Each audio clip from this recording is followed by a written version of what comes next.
लोगों को पैसा आना है, जो लोग कभी मतलब स्टडी के साथ मतलब पढ़े लिखे नहीं है, एजुकेटेड नहीं है, लिटरेट पर्सन है, बट वो लोग हमारे आपके बोलने से बड़े प्यार से रिस्पेक्ट के साथ इस प्लेटफॉर्म पे आए हैं, प्राउड फाउंडर बने हैं। तो कैसे उनका फ्यूचर किस दिशा में जाएगा, कैसे जाएगा? आज कोशिश करूंगा मैं मेरी तरफ से बेस्ट देने की, कोई चीज कम ज्यादा बोली जाए तो उसके लिए मैं पहले ही क्षमा प्रार्थी हूँ, माफी मांगूंगा आप सभी से। ओके, तो सबसे पहली बात, मेरा सिस्टम में आना 15 अगस्त 2019 को गुरशमेंद्र ढिल्लों साहब, ठीक है, कनाडा में है, उन्होंने मेरे को ये एक लिंक भेजा था, एक स्लाइड भेजी थी जहां पे 35,000 फाउंडर चेयर अप कर रहे थे। मतलब एक स्लाइड में शो किया गया था कि 35,000 फाउंडर। आज भी आप स्लाइड्स आते हैं, अभी तो खैर आती नहीं, हर रोज हम एक बहुत बड़ा माइलस्टोन टच करते हैं, ठीक है। बट उस टाइम जब मेरे को वो 35,000 फाउंडर की स्लाइड देखी थी, मैंने मना कर दिया था कि या तो मैं इस सिस्टम के लायक नहीं हूँ या ये सिस्टम मेरे लायक नहीं है। यहाँ पे ऑलरेडी जहाँ पे 35,000 फाउंडर आ चुके हैं, तो मैं कब यहाँ पे अपनी एक पहचान बना पाऊंगा, कब बड़ा कर पाऊंगा? बट दोस्तों, उसके बाद वो दो वीडियोस ने मेरे को पूरी रात सोने नहीं दिया। वो दो वीडियोस जो मेरे को भेजे गए थे, तो मैंने उनमें ऐश मुफर्रा साहब का विजन, ठीक है, वो वीडियो नहीं थे, ऑडियो थे एक्चुअल में, उनका विजन क्लियर था कि फ्यूचर में आने वाले टाइम में ये सिस्टम कितना बड़ा बनेगा जो किसी ने इमेजिन नहीं किया होगा। ये एक ऐसा प्लेटफॉर्म, एक ऐसी नई सोच को जन्म देने वाला ये सिस्टम है जो 2 साल 4 साल पहले 3 साल पहले इसको स्टार्टअप किया गया था 2018 में, 2018 में। तो उसी टाइम से डिसाइडेड था कि ये सारी चीजें स्क्रैच से तैयार की जाएंगी, एक एक चीज हमारी खुद की अपनी होगी, एक एक चीज हमारी खुद की अपनी होगी, हमें किसी पे भी डिपेंड नहीं होना है। क्यों? क्योंकि अगर हम इतनी बड़ी सोच के साथ, ये ऐश मुबारक साहब की सोच थी, अगर उनके बारे में बात करें, उन्होंने हार्वर्ड यूनिवर्सिटी से एमआईटी किया है, फैमिली मैन है, तो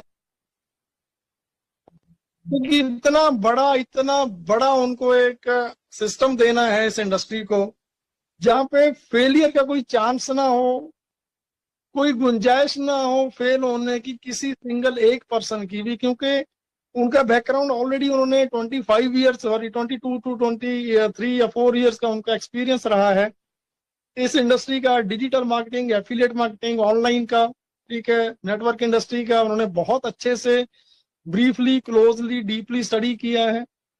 एंड उसके बाद उन्होंने दुनिया के टॉप मोस्ट बड़े बड़े बिजनेस, जेपी मॉर्गन हो गया, चेज हो गया, एप्पल हो गया, ठीक है, बड़े बड़े दुनिया के सबसे सारे के सारे टॉप मोस्ट बिजनेस को स्टडी किया, क्लोजली स्टडी किया।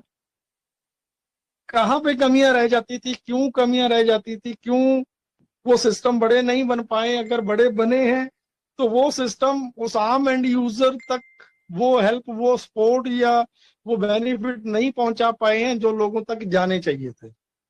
तो उन सभी चीजों का कंक्लूजन निकाल के उन्होंने ये 2018 में एक सोच के साथ इस सिस्टम को शुरू किया था कि मुझे कुछ ऐसा करना है, इतना बड़ा करना है जहां पे फेलियर का कोई चांस ही ना हो, 100 नहीं, मोर देन 1000% गारंटी हो। सो आज अगर आप लोगों ने पिछले वेबिनार में सुना होगा, तो माइकल सर बता रहे थे क्यों यहाँ पे कामयाब होना है, क्यों, वाई यहाँ पे -1% भी फेलियर की कोई चांस ही नहीं है। उन्होंने बोला मशीन यहाँ पे काम करेगी आप लोगों के लिए, हमारे लिए मशीन काम कर रही है। मशीन कभी सोती नहीं है, खाती नहीं है, पीती नहीं है, ठीक है, उसको दिन रात 24 घंटे काम करना है। आप सो रहे हो, खा रहे हो, पी रहे हो, चल रहे हो, बैठ रहे हो, बीमार हो, प्ले कर रहे हो, खेल रहे हो, कुछ भी कर रहे हो, एवरी मिनट, एवरी सेकेंड वो मशीन आपके लिए काम करेगी। क्यों करेगी? क्योंकि आप इस सिस्टम के प्राउड फाउंडर हो। तो ये सोच के साथ उन्होंने जब 4 साल पहले 2018 में, 4 साल 5 साल होने वाले हैं, उस टाइम जब इस सोच को शुरू किया था, इस कंप्लीटली बिजनेस मॉडल को सबमिट किया गया था, तो उसी टाइम क्लियर था कि हमें किसी पे डिपेंड नहीं रहना, ऑन पैसे ग्राउंड रियलिटी से लेके हकीकत तक का जो सफर तय करेगा। टाइम का पता नहीं है कितना टाइम लगेगा, कोई टाइम का पता नहीं है कितना टाइम लगेगा, बट यस डेफिनेटली जिस दिन हम ग्राउंड रियलिटी पे लॉन्च होंगे, पब्लिक में आएंगे, इस दुनिया में आएंगे, आने वाले 2 3 5 सालों में इस अर्थ की, इस प्लानिट की, दुनिया की, धरती की सबसे बड़ी कंपनी बनेगी ऑन पैसे। तो ये सोच थी, उसी सोच के साथ अगर आज आप चीजों को कोरिलेट करें, जैसे मैंने काफी मीटिंग्स में बोला है कि एक आईटी प्रोफेशनल के साथ मेरी बात चल रही, तो मुझे किसी ने उनका नंबर दिया, मैंने बात की। तो जो चीजें मैं आज आपको बता रहा हूँ, उस टाइम आज से 2 साल पहले इतनी चीजें नहीं थी, कुछ भी नहीं था, इतनी नॉलेज नहीं थी, इतने एफर्ट्स नहीं थे, इतने वीडियोस नहीं थे, कुछ भी नहीं था ऐसा। वेलकम जी वीराओ, लव यू। ठीक है। सो उस टाइम तक हमारे पास ऐसा कुछ भी नहीं था कि जो चीजें हम पब्लिक के सामने रख पाते हैं।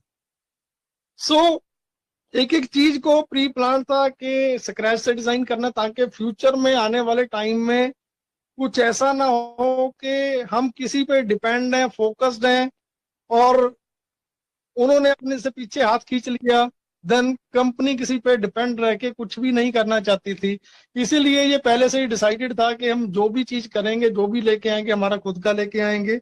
उस जिस आईटी प्रोफेशनल से मेरी बात हुई थी, उन्होंने बोला था कि जसी भाई जितनी बड़ी आप बात कर रहे हो कि दुनिया के complete digital products, complete internet का होल सोल्यूशन, सुबह से लेके रात तक, रात से लेके सुबह तक, आपको जिस किसी पर्पस के लिए भी आपको ऑनलाइन जाना पड़ता है, ऑन पैसे वो कंप्लीट सोल्यूशन एक छत के नीचे एक जगह पे अपनी प्रोडक्शन के अंदर ये सारी चीजें बनाने जा रहा है।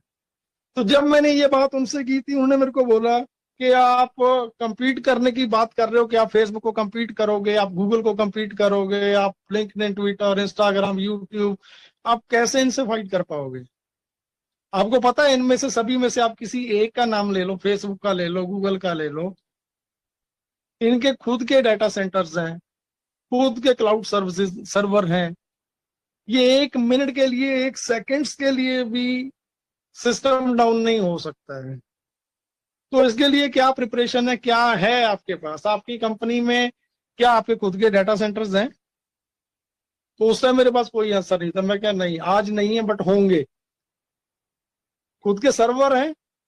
नहीं आज नहीं है, होंगे। दोस्तों ये बात मैं बड़ा सिंपल वे में, देसी भाषा में, जो एक आम लिटरेट पर्सन भी है, जो पढ़ा लिखा नहीं है, उसको भी समझ आ जाए, मैं उस लैंग्वेज में बातें करूंगा जो आप समझ पाओगे।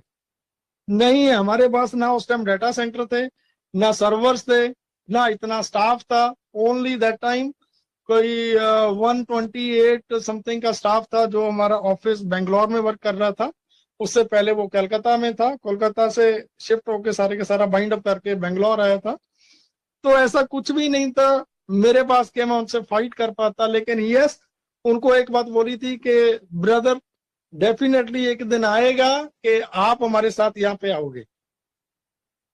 ये मैंने 3 साल पहले, सॉरी 2 साल 2.5 साल पहले बोला था दोस्तों।